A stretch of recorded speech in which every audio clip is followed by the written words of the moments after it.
This season of The Witch Wave is brought to you in part by Black Phoenix Alchemy Lab. Black Phoenix Alchemy Lab is a fragrance house specializing in body and household blends with a dark, romantic, gothic tone.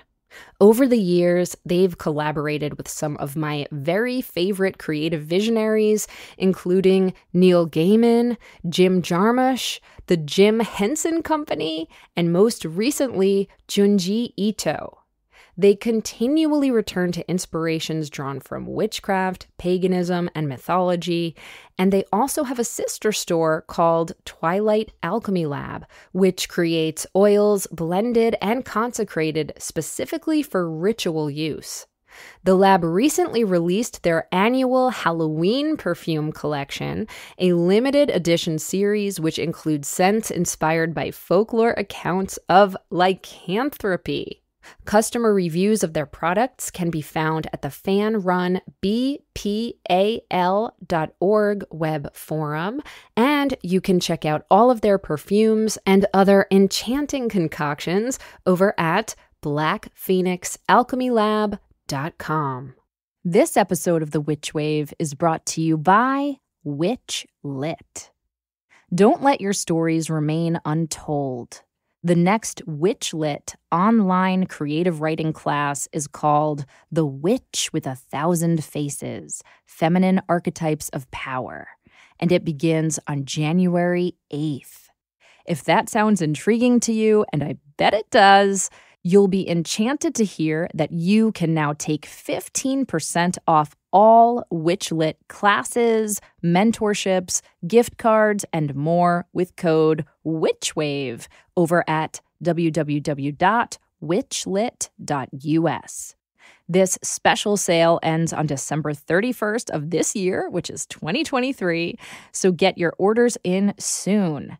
Again, use code WITCHWAVE at www.witchlit.us for 15% off.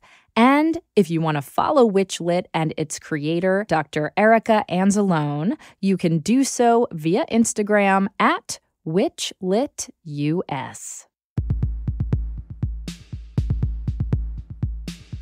The world is filled with bewitching people, and you might be one too.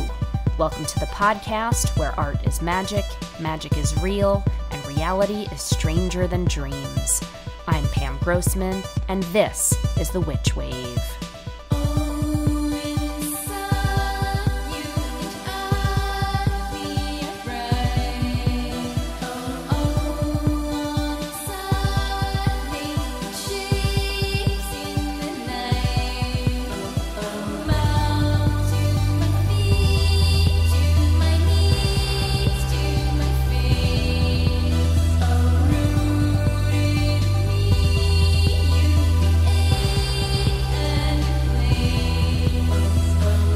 Hello, and welcome to The Witch Wave. Ooh, it is that dark and sparkling time of year when here in the Northern Hemisphere, the nights grow longer, culminating in what will be the shortest day and longest night of the year, and which we celebrate as the Winter Solstice. Because of this darkness, there are so many festivals of light which happen around this time of year. We're talking Hanukkah, Christmas, Kwanzaa, Yule. If we want to start counting in November, there's Diwali. And as part of each of these holy days, there is a tradition of burning candles, bonfires, Yule logs, anything to help illuminate our spirits and resurrect the sun. Because after solstice, which this year falls on Thursday, December 21st, the days do start to grow longer again, and that is certainly worthy of celebration. To that end, just a quick reminder that Jonica Stuckey and I will be leading an online solstice ritual workshop tomorrow, which is also Thursday, December 21st, if you're listening to this on the day the episode drops. And that starts at 8 p.m. Eastern Time and will be recorded if you can't make it live. So do sign up if you feel called to, and you'll see a link to get tickets in my Instagram bio or on my website, pamgrossman.com. It's going to be a really magical evening, and we would love to have you there. And I need it because this start to winter has been hitting me hard. As you know and heard on the last episode with me croaking my way through it, Matt and I were really sick for a while, and that plus the darkness of the news and the shorter days in general have all just made me feel more anxious and more blue than usual. And so I'm very, very grateful that there are these festivals of light to focus on right now. And I know the holidays can be stressful. They certainly are for me too, but this is a time of year when my witchcraft is particularly supportive because I have candles and rituals at the ready to remind me to take time in stillness and embrace the magic of the darkness and find whatever wisdom and wonder and peace there is to be found there. I'm also delighted that a prior Witch Wave guest, Nina McLaughlin, has a gorgeous new book out called Winter Solstice, an Essay. This is the follow-up to her Summer Solstice book, which I quote from all the time, so I'm thrilled that she's focusing her mythical, lyrical writing on Winter Solstice now. And I've been finding this book to be such a comfort. I highly recommend it. It's a slim little volume, just a sparkling jewel. And I thought that I would read a little bit of it to you now. She writes, "The year is fading. Light is fading. Solstice means sun stilled. We light candles and raise toasts. We smooch in doorways under strung-up plants. We hang lights along the roofline peaks, give gifts, make wishes, laugh and pray and fear. We bring the light into the earth and try to harness the great forces. It's a wild sort of stilling, a thrashing, frenzied sort of stilling, a stopping of time, a demetering, a holding of the breath as the tension builds, as the dark expands, until it cracks and the light drives in. That's the hope. The far-off tinkling of bells could be the harness of the reindeer or the bells around the neck of a goat. Hoofbeats on the roof, hoofbeats thudding in the warm and living hollow of your chest. Pomegranate, holly branch, birch switch, mistletoe. We'll leaf with life and pass below the secret places of this earth." Ah, she is the best. So yes, that book is just medicine for me right now, and I just know you're going to love it too.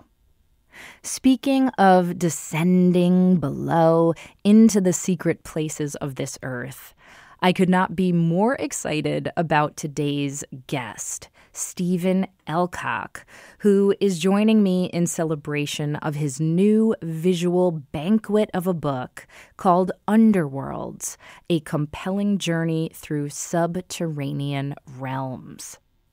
This book is stuffed with images of literal underworlds like caverns and sewers, mythopoetic afterlife underworlds like Hades and Hell, and the inner underworld of our unconscious. Words truly don't do this book and all of Stephen's other art books justice, but we certainly make our best attempt, and my gods, did I have fun doing it. But before we get to that, first let's check and see what's come through on the Witch Wire. Who is it? Witches! I have a burning question about the proper pronunciations of the name Hecate. Now, I know there's more than one sort of canonized pronunciation, Hecate being one, Hecate being another, which is has the origin from Shakespeare's use of the name. Then there's also a more Greek-rooted version, Hecate, and on a recent trip to Greece, I heard Hecate. However, none of these is the version that's been popularized on social media as of late, which makes it sound like her name rhymes with a popular Mexican beer brand, Tecate. And I cringe so hard every time I hear someone say Hecate. I've done some research. I haven't found anything that validates this pronunciation.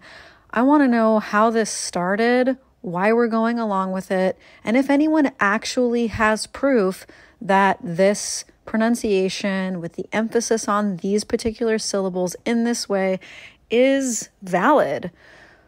I will say one of my good friends uses this version of her name in her practice, and I really don't want to disrespect her. Simultaneously, I would really like to know why this started and if there's any actual validity to it, or if people are just going along because they don't know what else to do. Hi there, and thank you so much for your question. And this is one that is very close to my dark little heart because I adore Hecate, the Greek goddess of magic and witchcraft, and I know many, many Witch Wave listeners do too. So first of all, let me just say that I myself kind of switch between pronouncing Hecate and Hecate. I sometimes like going, hey, Hecate. And that's because I grew up in Jersey and sometimes my old regional dialect slips through, just like sometimes I still say coffee instead of coffee. It just happens. And those things happen to me on occasion with other words. You might notice sometimes I say deity and sometimes I say deity. Sometimes I say equinox and sometimes I say equinox. It's inconsistent and it just kind of depends how it comes out at any given time.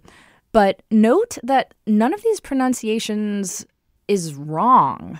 You know, regional dialects are accurate. They just vary depending on person to person and where they're from.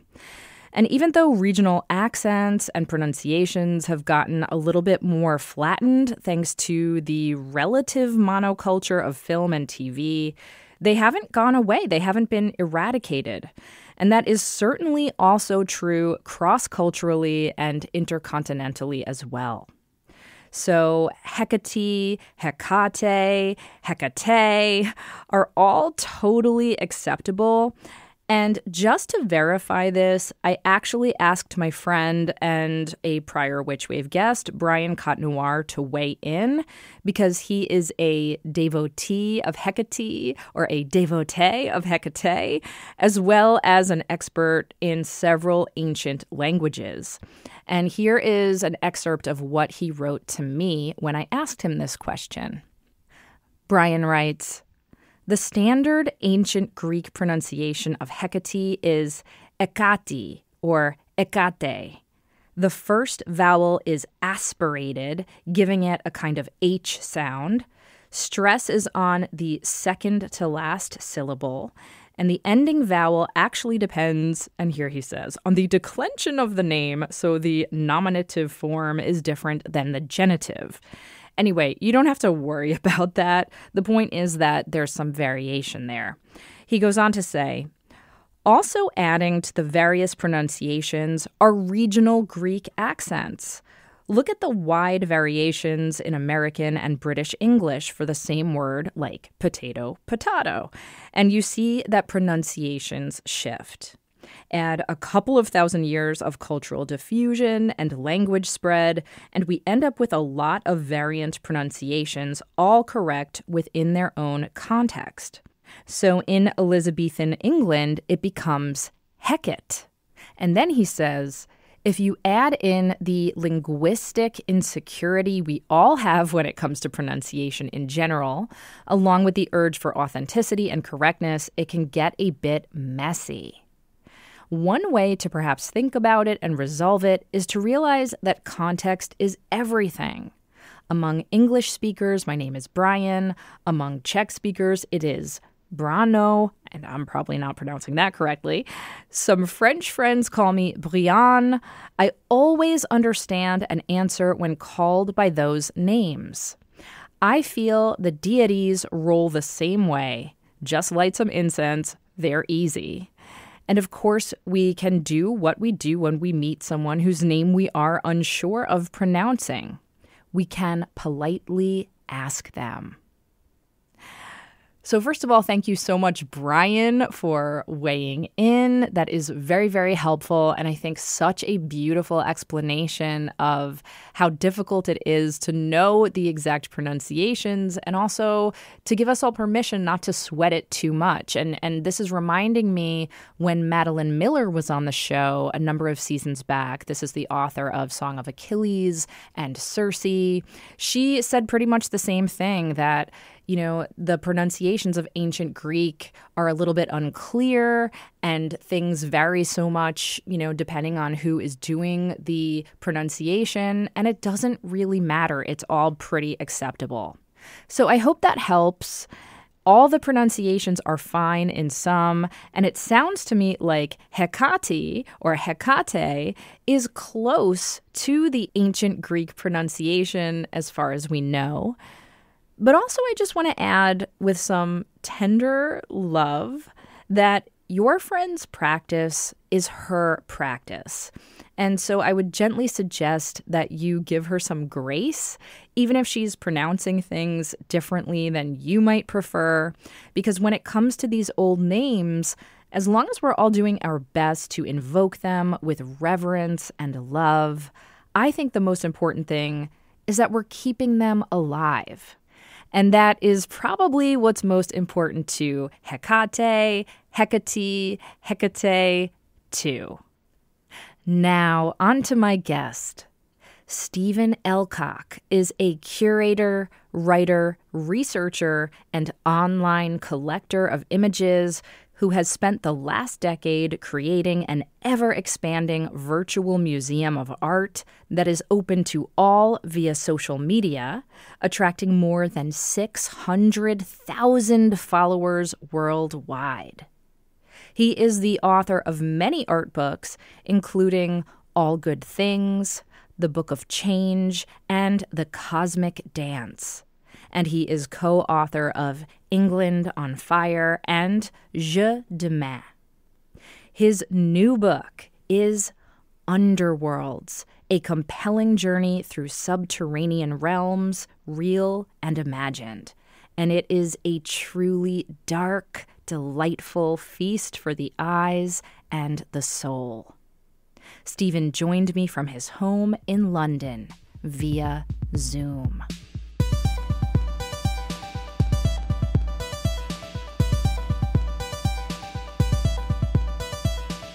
Stephen Ellcock, welcome to the Witch Wave. Thank you for inviting me. Thank you. Glad to be here. I'm so happy that you're here. I am such a long-term admirer of you and your work, so this truly is a thrill. So listen, I always love the challenge of having visually oriented people on this show because I think it's a fun sort of challenge to try to describe to people the imagery in which we are going to be sort of bathing for the duration of this conversation. So just by way of introduction, how do you describe the work that you do? Well, I guess what I've been attempting to do over the past decade or so is to create an ever-expanding virtual museum, like a digital cabinet of curiosities that tries to encompass every discipline from art to science, illustration, photography, architecture, medicine, and from every conceivable culture and every conceivable era. And basically, it's a monumental act of hubris attempting to basically create a visual encyclopedia of everything, which is obviously it's a very immodest ambition, but I've been driven to do that. I started online, originally on Facebook, and then Mm-hmm. expanding into Instagram. And now my work has been transferred into books. And so far, if I count correctly, I think there are 6 books Yep. and more on the way. So, Ooh, well, I want to hear about that. Before we talk about the future, though, at least when I've been doing my research into your work, you have used this phrase infinite archive for yes, this image yes. library. And I'm curious, is that something that you someday see yourself organizing in some kind of database? Or is that more kind of like just a fantastical archetypal sort of dream? I think it's a fantastical archetypal dream because I am, as anybody who has the dubious pleasure of having to work with me or to kind of edit what I do, will recognize. I am hopelessly disorganized when it comes to practical things, when it comes to actually archiving my own material and storing and things like that. There's very little system to what I do other than in my own head. I'm Yes. quite good at retrieving images and information, but only I know where to look for them. So I think I'd be a hopeless librarian of an infinite archive, but I hope that enough of it will be made public and may be in the public domain, so that people can, by the time that I leave this mortal realm, that people will be able to explore it and find mystery and new meaning and new discoveries. That's what I want to do, and just create a library where there can be multiple pathways through it, so people can revisit. And I try to do that on a micro level with social media, but in a more expanded level in the books that I've been putting together. Yes, yes. I think one of the reasons that I'm so attracted to the way that you work is because I sense a real kinship. And what I mean by that is my brain is also kind of a kitchen sink, Okay. bric-a-brac kind of Mhm. magpie brain. But I also Yes. love variations on a theme. So, Yes. and how you organize these images is thematically. So even though there's a lot of disparate styles and you're Mhm. pulling different images from different parts of the world and through time, you're still organizing them by theme. And I always find that principle to be, I don't know, very soothing, very inspiring. So I'd love to hear you talk about your organizational principle. There seems to be some kind of constellating of work that you're doing. Yes, there is actually a kind of narrative thread to what I'm attempting to do. What I really love, the thing that gives me most pleasure about doing this, is finding correspondences between different images and finding connections and establishing connections. And often these things happen almost by chance and serendipity. I'll be concentrating on a certain theme, and suddenly something almost out of the ether, going down various rabbit holes on the internet and looking on various archives and gallery websites or Hmm. museums and libraries, I'll suddenly find the perfect thing. It'll suddenly Yes. present itself. I hesitate to use this expression. Sometimes it feels like casting a spell. It does feel Yes. analogous to that. Oh, That, Stephen, you that know sort of you're creating a barking up the right pattern. tree right now, but it Yes. feels like some other intelligence is coming through. It's almost like channeling something. Sometimes there are really extraordinary moments of coincidence, or serendipity, as I mentioned. That, for example, with the book that's just been recently been published, Underworlds, just before it was about to go to press, a series of panic emails from a couple of the editorial team saying we've got a real problem with rights to. There were certain images, and they were quite key images that we haven't managed to secure the rights to, or the estate of the artist. We can't get through to them. And as a communication breakdown, we need replacement images for these urgently. And this is with the book ready to go to press and all the layouts. One of the most laborious and time consuming aspects of it, and most enjoyable,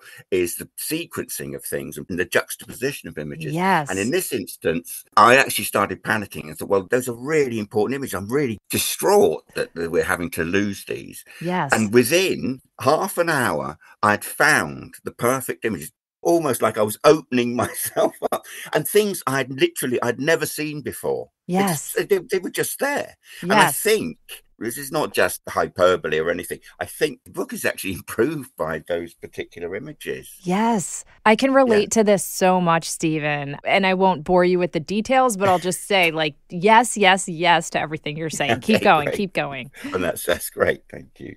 To me, it's the overall pattern is the key. Individual images are important, but it's the totality of everything. Sometimes I will post things on social media and thought, oh, yeah, I like that. Haven't seen that painting or that photograph or that illustration before, and I'll post it.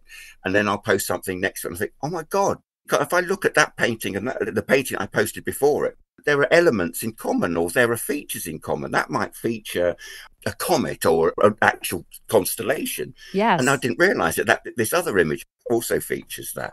And there's something incredible that happens with those correspondences. It's like when you rub two sticks together and it makes a spark, right? It's like there's something, some new energy, some alchemical third thing that seems to come through, right? I find it quite embarrassing, and people have made fun of me. I can't remember who it was. Somebody described me as an image alchemist. Yes. I love that, but I thought, well, I'm slightly reluctant to accept that. Oh, because you're British, that's why. Well, the British sort of self-deprecation. I know. I do have quite a large ego, despite that kind of... Duly noted, duly noted. Well, I'm going to inflate your ego just a little bit more and say, like, I see the work that you're doing kind of in line with people like Abby Warburg comes to mind. Mm-hmm. I'm thinking about, and I'm gonna mangle her name, but I love this artist, Olga Freub-Kapteyn, who she began the Archive for Research in Archetypal Symbolism, or ARIS, and listeners will know that the Taschen Book of Symbols is, you know, all those images are pulled from ARIS. Yeah. I was thinking about even the collagist Jess Collins. Yes. And so who are some of the other people who are doing this or were doing this image alchemy that you feel a kinship with? Is there anybody else? Warburg, definitely. That would be what I would aim for, the Warburg Atlas. Yes. Can you explain what that is for people listening? He was basically an art historian, but he was a cultural historian rather than art, and specializing in history and things.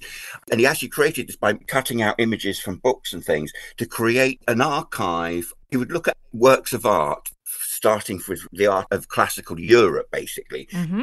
Classical Greece and Rome, and then going on to Egypt, and finding tropes and things and gestures and a way of portraying something that were in common. He would actually place them together on these huge boards. And by placing them together, you could see that an artist or sculptor working 1,000 years apart and 2,000 miles away from another artist is creating exactly the same thing.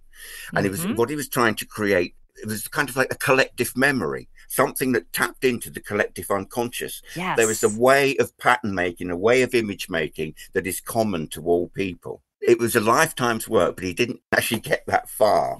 I think it's impossible for one person without a huge research institute to do. The other people that spring to mind, the American artist, California artist, Bruce Conner. Oh. I love both his collages, but also in particular, the collage films he made, experimental films in the 60s, 70s and 80s, which are extraordinary. Occasionally they appear on YouTube and Vimeo, but the estate are they monitor things very carefully and they're taken down quite rapidly. But they are remarkable. I think Dennis Hopper described him as the most important artist of the late 20th century. Just the collage films, it basically found newsreel and creating something extraordinarily magical. Extraordinary. And I've started to do bits and pieces with film and video, and I think I'm going to be doing quite a bit more of that in the future. Oh, how wonderful. It sounds like I've got some sort of Orson Welles type megalomaniac sort of trying to build a media empire, because I've been invited to do that, and I really enjoy doing that. And created a few videos and for music artists and things. Oh, how wonderful. That seem to go down quite well. I think that I'm going to be doing more of that It's really interesting you mentioned, and I'm going to mangle her name too, Olga Frobel-Capite, because literally earlier this week, I am reaching the final stages of the final bit of the preliminary stages for my next book. I've got hundreds of images that I'm happy with, the editors and designers are happy with, but we haven't got a cover image that really resonates and we think is perfect. And immediately I was drawn, I thought, Olga Frobel-Capite. Yes. So I was going through everything I could find by her, probably Monday or Tuesday this week. So that's an amazing synchronicity. Yes. Well, yeah. I will reveal that I actually own a few of her prints. Oh, do you? Well, they were gifted to me in exchange for doing some writing. The gallery couldn't pay me, but they were like, well, we have these prints. And I was like, wow, I would so much rather have some work by her. So it's really wonderful to see her getting her due. The last person who I feel like I need to bring into our chat is Harry Smith, who's having quite a resurgence right now. There's a big show of his work at the Whitney, and a great biography about him has just come out. Just thinking about someone who is pulling together all of these different streams of magic and imagery and making films out of them and working across different kinds of media too. So I didn't know if he's somebody who you... I've been obsessed, particularly with... In the past, it's been very difficult to actually see his actual artworks, but I've been obsessed with the films, Heaven and Earth, Magic and things. How fabulous. On that note, we're going to take a quick break and we'll be right back. The Witch Wave is sponsored by BetterHelp. So, as you can hear, I'm under the weather. And one of the gifts that I'm giving myself is to be extra tender with myself during gift-giving season. There are so many people that I give gifts to over the holiday season. My husband's birthday is in December, not to mention my family celebrates Hanukkah, his family celebrates Christmas, there's solstice to celebrate in there, and giving gifts gives me a lot of joy. But the holidays are a great time, and frankly, an important time to give a gift to yourself. And therapy can be one of those gifts. Believe me, therapy is one of the best gifts I have been giving to myself for years and years now. It's a gift because it's an act of self-love and self-care, and it's frankly a gift to other people too, because when I'm feeling better, when I'm feeling nourished, when I'm taking care of myself, then I'm better able to be generous with other people. So I highly recommend therapy. And if you're thinking of starting therapy, give BetterHelp a try. BetterHelp is entirely online. It's designed to be convenient, flexible, and suited to your schedule. And all you have to do to get started is fill out a brief questionnaire to get matched with a licensed therapist. And you can switch therapists at any time at no extra charge. So, in this season of giving, give yourself what you need with BetterHelp. Visit betterhelp.com/witchwave today to get 10% off your first month. That's betterhelp.com/witchwave.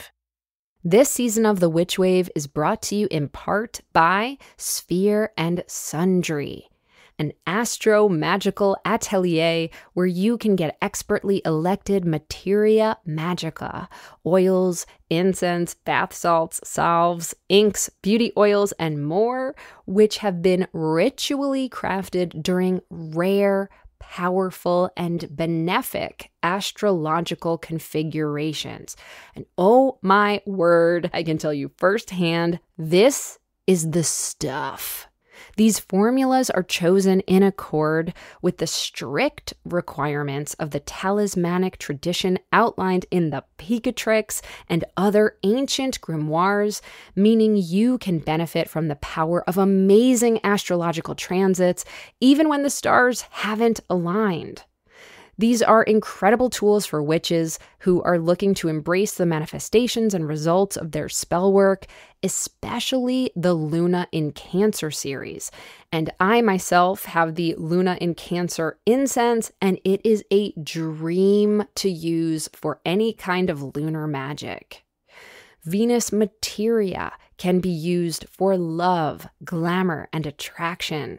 Regulus for fame and recognition, Asclepius for healing and transformation, and Deneb al-Gedi for protection. I also used several of Spear and Sundry's magical products on site in Greece during our group rituals, and they were so potent and so exquisite. I can't say enough good things about them.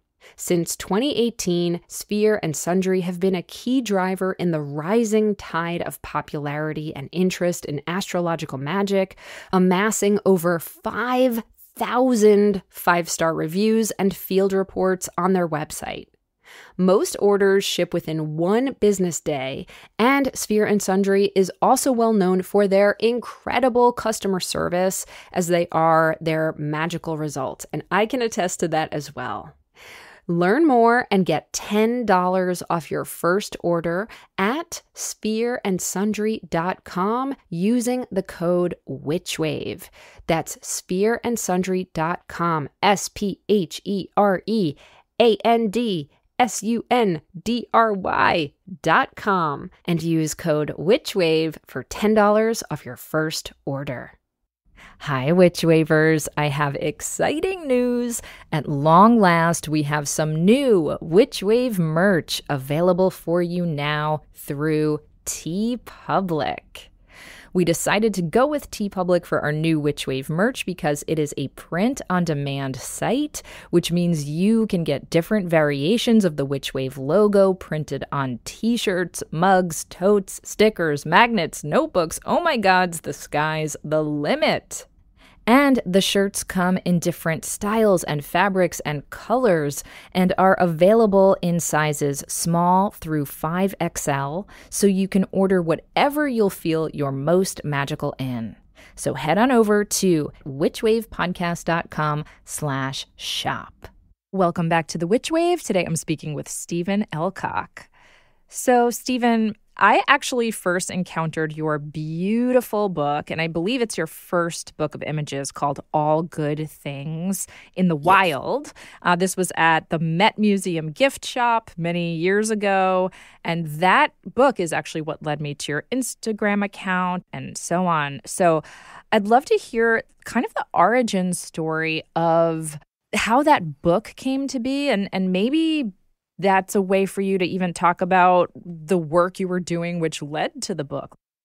I suppose I started posting things on social media at the time in my life, probably 2010, when I was living in pretty dismal circumstances. It was a sort of a dark time of my life.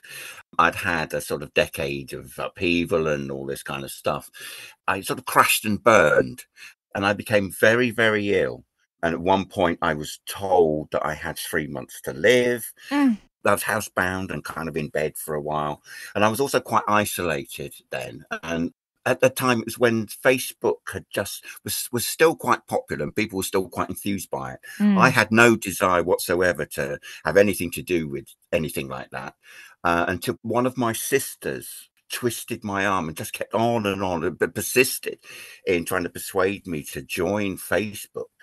And I eventually succumbed, and I actually found that I quite enjoyed it. I've connected with people I hadn't seen for years, and new people and new friends, and also people from all over the world, and often people I'd really admired from a distance for a long time. After a few months, my health was improving and things, and I realized that it was as much a visual medium as a verbal medium. And so I started posting images rather than sort of facetious or snarky comments. And the response was quite remarkable. And what I particularly liked was creating themed albums, which you could do then with Facebook. Now they've made it impossible. It's completely user unfriendly. And I loved the idea that I could create these things, these theme things that could be ever expanding. So there were albums with literally tens of thousands of images. I realized that this is possibly, God, I found my vocation here, because in the past I'd done things. I've been in the music business for a while as a Yes. musician. I'd worked in publishing. I worked as a bookseller for quite a long time. Yes. When I worked in publishing, I actually, sort of by default, I actually ended up working for a lot of art publishers. Mm. So my background is not in the arts, in visual art. My background's more like in literature. Although, Stephen, let me just jump in and say that I have read that you did quite a lot of collage, though. And I think collage, I mean, it's definitely an art practice. Yes. And you certainly have that sensibility of like collection and cutting things out and putting them together. Exactly. So I see that as very artful. Yes, I did love collecting images, and I vandalized books, and I vandalized my poor parents' magazines and things. I would obsessively go through them even before they'd read them. Much to their chagrin, I would just tear, and I had bags and boxes full of images, right? The purpose of which I knew what I wanted them for, and I knew I wanted to make these massive collages, but I caused a lot of upset. I used to destroy some Marvel comics and things, and then later there's sort of underground press and sort of punk press things. That's very foolish and short-sighted of me, because if I had that stuff now, I could have retired and been a rich guy years ago if I still had all these old like Silver Surfer magazines and old copies of Sniffing Glue and things like that, instead of just tearing them to pieces. Yeah, but I actually love that story because it also speaks to something else that I really love about your approach, which is there's kind of a collapse between high culture and low culture. Like you're putting together images from like medieval manuscripts and, you know, all this beautiful artwork you might see in a museum, but you'll juxtapose it with things from pop culture and you come from this kind of like music sensibility, and I get the sense you have a little bit of a punk ethos in you somewhere too. I don't know, that really excites me because for me, I think images don't care if they're in a museum or if they're in a comic book, right? No, exactly. I have fairly highbrow taste in certain things, but I have incredibly lowbrow taste in other things. Right. I love junk as much as I love the highest form of art. So, yes. and I've always sort of ricocheted between the two polarities of high art and low art. One of the frustrations about creating books is that a lot of the sort of low culture and popular culture is really difficult to include in books because of rights issues. Yes. Because if they're owned by big corporations and things, they want phenomenal amounts of money. Yes. There's loads of stuff I would love to include, which is just sort of beyond means at the moment. Understood. So let's talk about these books. You know, you were starting to put these different albums, thematic albums on Facebook. This leads you to your first book, All Good Things. Yes. I see. After I had a certain amount of visibility, the next obvious, I suppose, the logical step as a way to kind of turn it into something else. I was being approached by publishers sort of fairly opportunistically, whose attitude would have been, well, this guy's got 300,000 followers. If only 1% of them buy a book, it's a no risk to publish a book. Yes. But it actually, to me, it was, because most of the approaches I had initially, so I'd have meetings with publishing, with editorial directors and things. What they would do is they'd have a look at Facebook and think, which images have the most likes? Animals seem to be popular. So they would anything featuring wildlife. Would you do a book of animals? Well, what the hell's that? You know, exactly. This album here of book covers is popular. Can you do a history of the book? Right. Well, no, I can't in 200 pages. Right. And so I turned down some very big international publishers.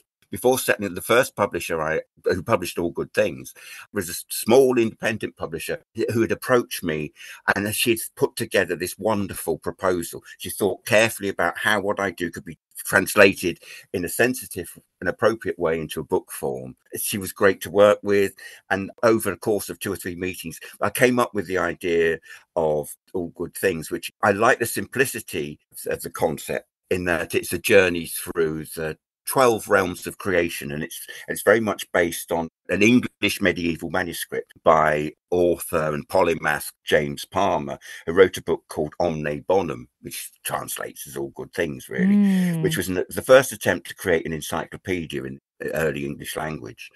I loved his structure, which was starting at the lowest level of creation and leading up to heaven, but via looking at the mineral world, the plant world, the animal world, the spiritual world, the world of people, so world of commerce, trade and society, and then up to through religion, and then through hell, and up to eventual salvation and the sublime. Yes. In the outer reaches of the cosmos. And I just loved the simplicity of that structure. Yes, and it's such a beautiful book. It's it's like a visual compendium of the cosmos, if you will. Like, it's so comprehensive, and the connections you make visually are so thrilling.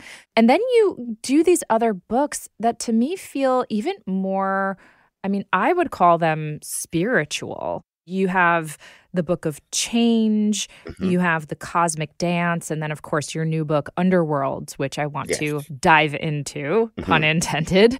But it feels like these books are variations on themes that are about, like, the meaning of life or our place in the universe.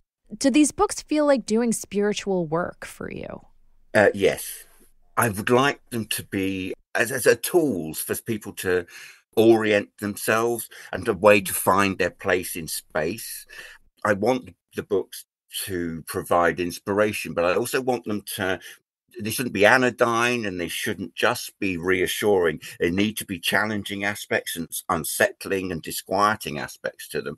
I always try to conclude books with a kind of spiritual message, yes, definitely. And sort of to point towards a goal of self-transformation, a transformation both of the individual and of society. One thing that really bugs me, a constant complaint that I get, particularly on Facebook, is if I post something that may be more overtly political than the usual stuff I post, which to me always, everything I post has a political intent.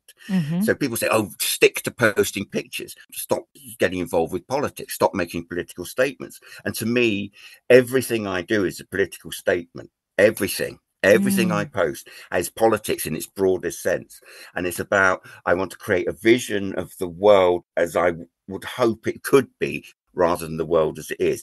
I want to create a vision of possibility, and I hope that people can find consolation in that. The Book of Change, which is my second book, that had a very difficult birth, that book, because I had a serious accident during its conception. And then there was lockdown and the COVID, and this is the most overt political statement that I've created.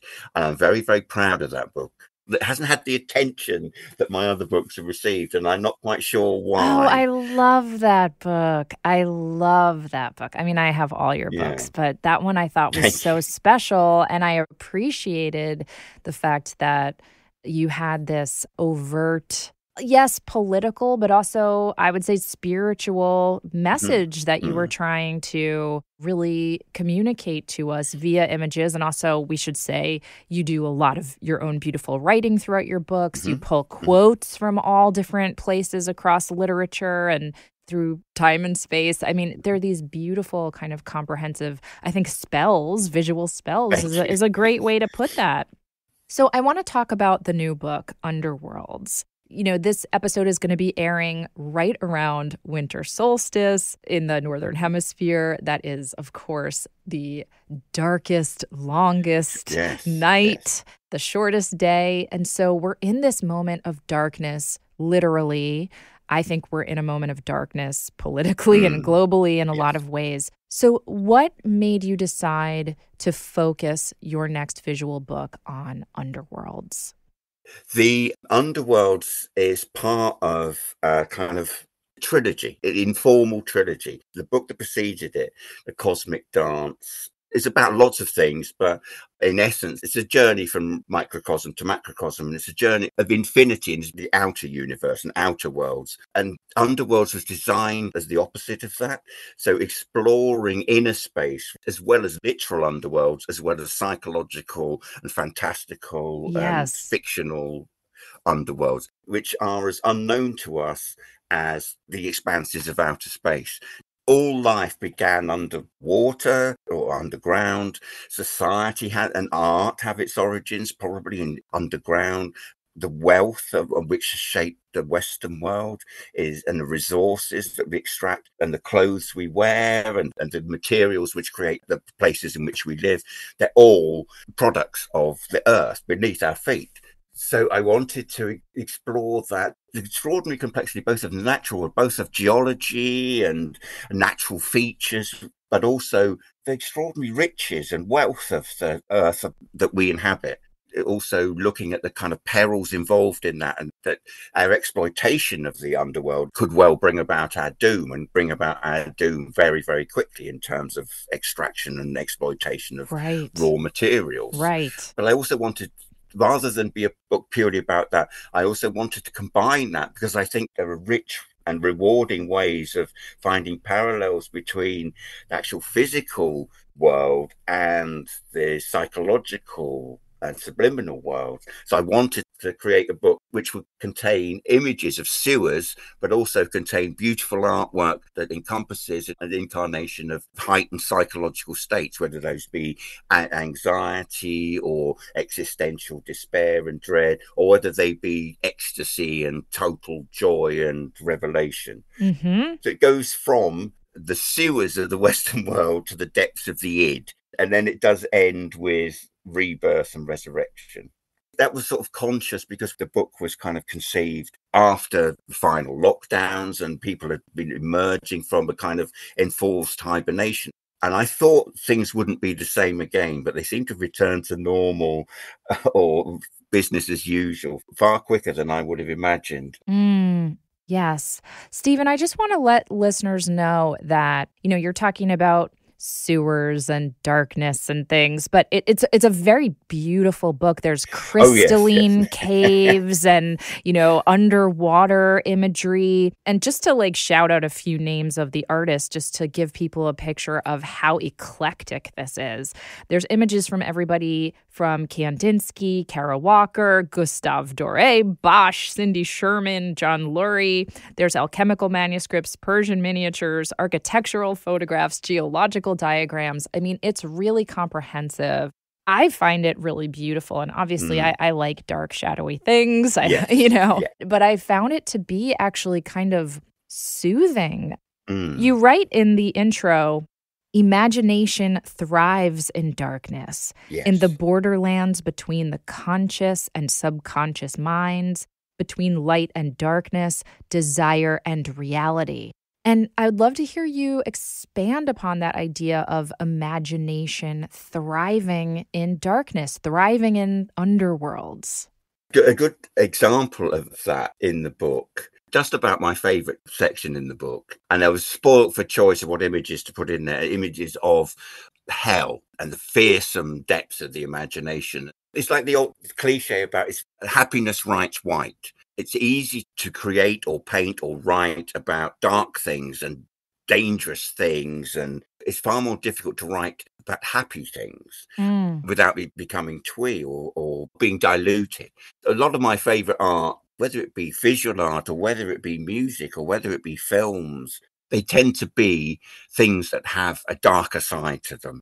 This is such a good synchronicity for me because right now I'm spending a lot of time doing research for my next book, and there is the principle of duende that Lorca writes about, which is like this kind of dark soulfulness. And Lorca writes about how, for him anyway, he finds duende to be a much more potent sort of inspiring force in his favorite works of art, much more so than muses or angels. It's this dark duende spirit. And it sounds like that's what you're kind of pointing to as well. That's put it far more eloquently than I did.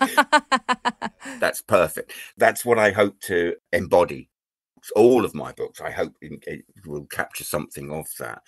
I am prone to dwell on the darker side of things, but only through that can you actually have a true appreciation of the light. You can't have a true appreciation of the light without the acknowledgement of the darker side of things. You really can't. Beautifully said. On that note, we're going to take another quick break and we'll be right back. This episode of The Witch Wave is brought to you, as it so often is, by the marvelous Mithras candle. Fall is here, and with the cool autumn air and darkening evenings comes a radiant tool for creating the perfect sacred setting or cozy moment. Of course, I'm talking about Mithras candles. These pure beeswax lights are inspired by the modern science of photobiology, along with ancient pagan practices and cosmic mysteries.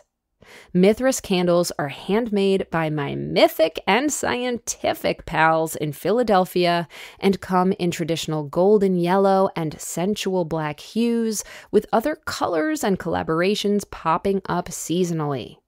I'm telling you, my friends, you will be hooked like I am once you experience the gorgeous Byzantine hand-dripped style of a Mithras candle and their honeyed floral aroma. Go to mithrascandle.com to pick up the perfect glowing addition to your magical moments. And Witch Wave listeners get 23% off their first order using offer code WITCH at checkout. That's offer code WITCH at Amazon Magic, ITHRAS candle.com. That's code WITCH at mithrascandle.com for 23% off your first order. Would you like even more Witch Wave? Do you wish that you could hear from me and my other magical guests on a weekly basis?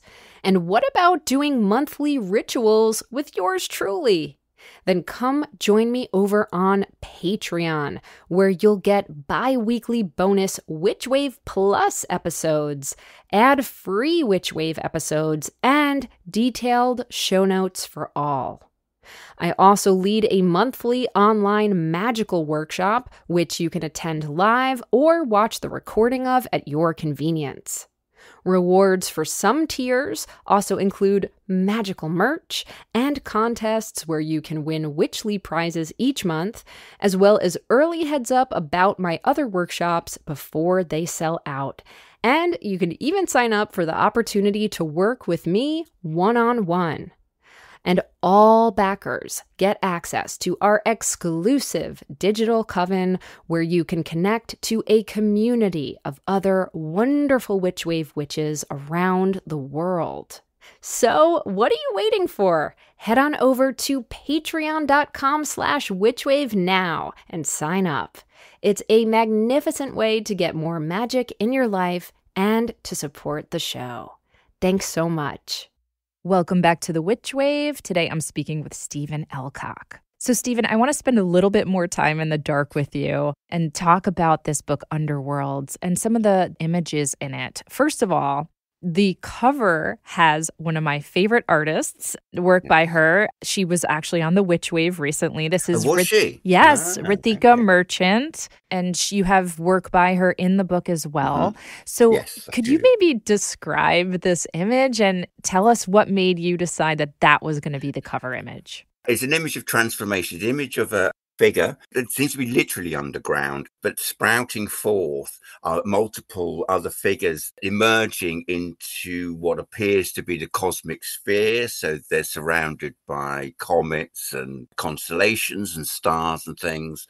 What I love about her work, Ritika's work, is that it's reminiscent of the great works of symbolism, late 19th, early 20th century, and a lot of the great surrealists, but it puts a completely new 21st century, non-European spin on these things. I was privileged to see a recent exhibition that she had in London, probably 2 or 3 months ago, Terraformations. And what I love are her vision of what seems to be the next phase of evolution or potential for evolution, but not just of humanity, but also of animals and fantastical creatures, and also biomorphic forms and plant life and exotic new life bursting forth. And the image on the cover is slightly unusual for her. It's not particularly representative, but it's perfect for the cover.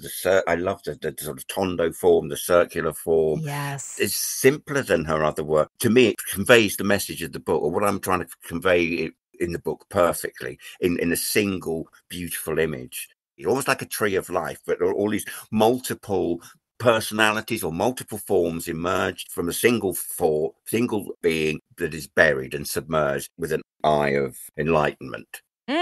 Beautifully done. That was that was quite really? a task that I set out for you. I hope she hears You did right by her. You I'd did. apologize if my interpretation is incorrect. That was well done. Very well done. When I saw that, when she posted that on Instagram, I just knew that was the cover for Underworlds. Yes. Thankfully and graciously, she gave permission for us to use it. How marvelous. You have another of my favorite you have many of my favorite pieces in here, but one I was so happy to see is actually early in the book.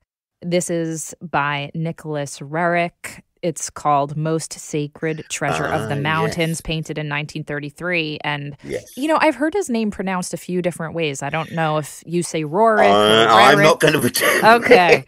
But I mention him because in New York City, in Manhattan, there's a whole museum of his, and you can see all of his work. And this is a painting of a cave, and it's just filled with crystals, and it's just so magical. So what are some of your favorite images from this book, Underworlds? I do love that one. In terms of artists that should be better known than they are, and I was really thrilled to include her. I love the glass sculpture by Christina Bothwell, which is towards the end. There are two features by her. Oh, I love her. One of a deer and one of a woman. They're exquisite. She sculptures things in glass, but also sometimes I think includes earthenware as well. And they are just the most beautiful objects. Some of them are quite really small. Others are larger than photographs give the impression. It's basically like one figure arising from what appears to be a dead person or an unconscious person or a sleeping person. Yes. It could be resurrection. It could be dream. It could be rebirth. It's a simple image, but it's beautiful and very, very profound. I approached Christina. I sent her a message via Instagram saying, I'm doing this book. I'd love to include your work in it. And she replied and said, well, that would be wonderful, but how much is it going to cost me? I don't think I can afford to do it. And I said, well, you don't have to pay, we should be paying you. Exactly. Oh, what a darling. I haven't actually had that before with people saying, do I have to pay you money to be in your books? And no, of course you don't. Several of my favorite images in the book actually are a mermaid. I included 3 or 4 mermaids. And my particular favorite, other than the Leon Spilier one, is an image from a 13th century Persian encyclopedia by an extraordinary character who I am quite obsessed with, even though details of his life and biography are sketchy due to the mists of time. I suppose he was a scholar and a polymath and a writer named Al-Qazwini, and I've mangled that pronunciation, who was born in Persia in the 12th century, but was active in Baghdad when Baghdad was a center of learning and pioneering advances in all kinds of disciplines, from astronomy and medicine, mathematics, cartography and things. And he created 2 great works, one of which is The Wonders of Creation and the Miracles of Existence, which is basically an attempt to create an encyclopedia of everything. I'm not going to say a bit like me, but he actually did it. Doing this sort of 700 years ago, attempt to document every living thing, but incorporating fantastical creatures as well. So there are multiple editions of this, and there are many, many beautiful editions of this book that were created throughout the Islamic world from the 13th century right up to 20th century. I think they're probably still editions. And the image I chosen is just extraordinarily simple. This is an image of a mermaid and the 14th century Persian version of his work. He was doing things centuries in advance of similar work in Europe. It's like sort of several hundred years before the French encyclopedists or the English attempted to create encyclopedias. He was actually doing this. And not only did he create this work, his other great work was a book of cartography. Mm. And the maps were incredibly accurate and complex compared to the equivalent maps being created in Italy or England or Europe at the time. Mm. What I love is the combination of he was attempted sort of scientific verisimilitude and accuracy, but also with this magical stuff going on, this fantastical element to it. I could spend years just going through various editions of his work. If I had a wish, it would be to create a 21st equivalent of the wonders of creation. Ah, I love that, Stephen. I think you're well on your way, I have to say. I'm not sure I'll live that long, but anyway. Listen, we just have a few more moments left together, but I want to know, what effect does working with a specific theme of images have on you emotionally, psychologically, spiritually? Like, do you feel different working on the Underworld book, for example, than you did working on some of the other books? Do these images affect you? They do, but I see them as part of a single whole. They're all part of my attempt to create an encyclopedia of everything. So I do have to change my mindset. I had to change my mindset quite distinct between Cosmic Dance and Underworlds. And my mood, I was so obsessed with finding images for Underworlds because it wasn't as easy as Cosmic Dance, the research process. It seems like the obvious thing to say and a really corny thing to say, but I was having to dig deeper into archives and really root around and to find the things I really wanted to discover.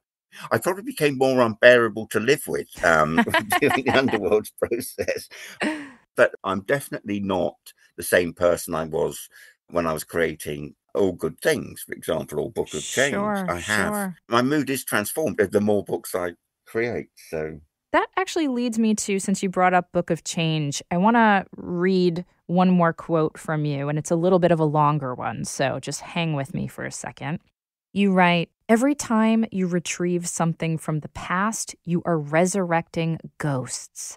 By reassembling, repurposing, and repositioning fragments of the past and combining them with new visions and fresh ways of seeing, a collage of unfamiliar, unspoiled possibilities can emerge, exorcising the ghosts of struggles, failures, and traumas past, providing glimpses of a better world, of overgrown paths in the clearing, of potential routes out of crisis into a brighter, bolder future." And then you say, "If art is to have any meaning, relevance, or use in the wider world whatsoever, then it must play its part when it comes to laying these ghosts to rest." And so my second to last question for you is, do you feel as if spiritually or magically these books are helping to manifest some sort of change in you and in the wider world? I don't necessarily think I can speak for the wider world. I'd like to think so, but definitely within myself, definitely. And as that quote mentions about laying ghosts and exorcising ghosts and demons, it's therapy for me and it's cathartic for me to do this stuff and to undertake this work and undertake all this research. I know it resonates with people. I'm not because of the feedback I get. So I hope that other people can find those things within the books. That is what I create them for, partly for myself, my own satisfaction, and I derive great pleasure from doing so. But it does take quite a toll in terms of energy. And I have to say that overall the response is very, very gratifying. So I feel very privileged. If anybody responds to what I do, I'm very grateful. I certainly respond to them with such joy and appreciation. Thanks.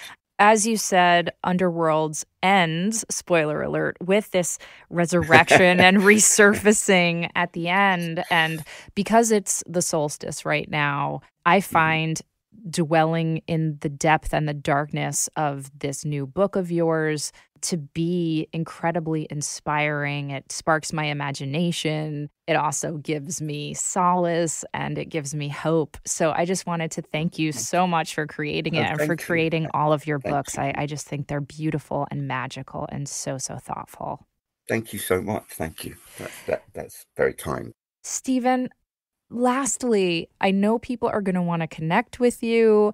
Where is the best way for them to do that? Feel free to plug away anything you would like to plug in terms of, your projects, upcoming projects, and so on. The best way to connect with me is probably via Instagram. I do still use Facebook. So either Facebook or Instagram, if you want to get in touch with me. I do get a lot of messages, so it does sometimes take me quite a while to respond to anything, not being deliberately rude. I think people understand that, sure. I hope people appreciate that.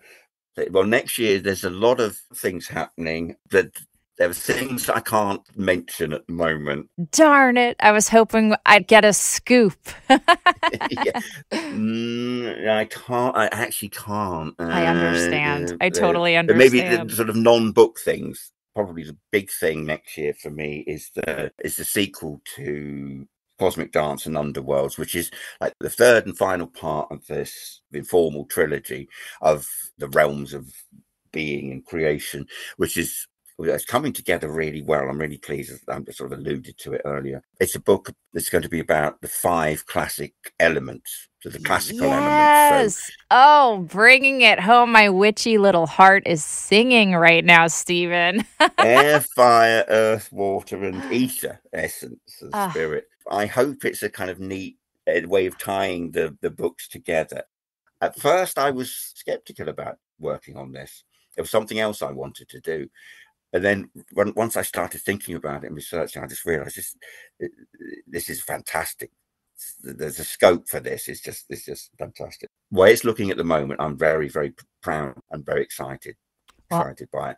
I'm so excited too. That's wonderful. Ooh, and after that, yes. Yeah. And then after that, there'll be a slight change of not the direction, but a slight change of format and things. And there may be a gap of a year, of more than a year. The book that I have planned after that is incredibly ambitious and might take longer than my other books and be larger format and things. So, oh my goodness. Well, I hope that you will come back again someday so we can talk about all of those wonderful books and other projects. Until then, Stephen, I wish you a very happy solstice, and I thank you so much for being on the Witch Wave.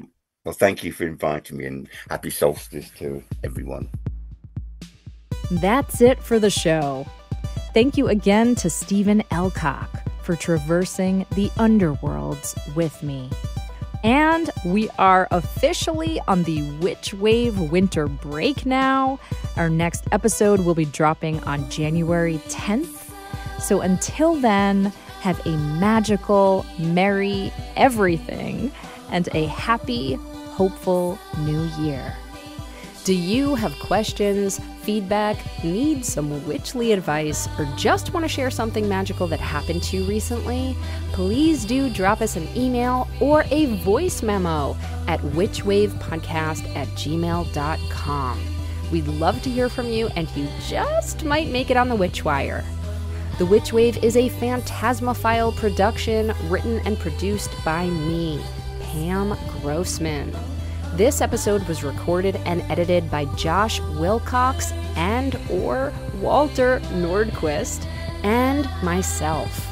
Our theme music is the song Hand and I by Lycanthia. Our new Witch Wave logo was designed by Thundering, and special thanks, as always, go to Matt Freeman, Laura Antal, and Cece Pascal.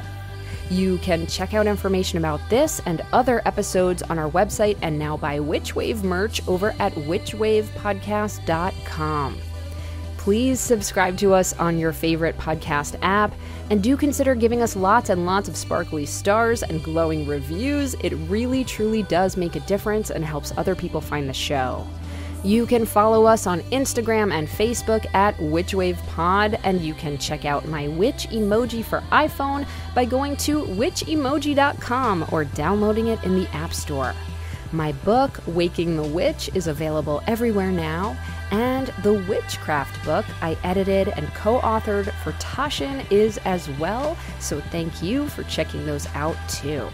And if you want more Witch Wave, or you would just like to support the show, please do join us over on Patreon. That's patreon.com/witchwave. Thank you so much for listening. Witches are the future. I'll catch you next time on The Witch Wave.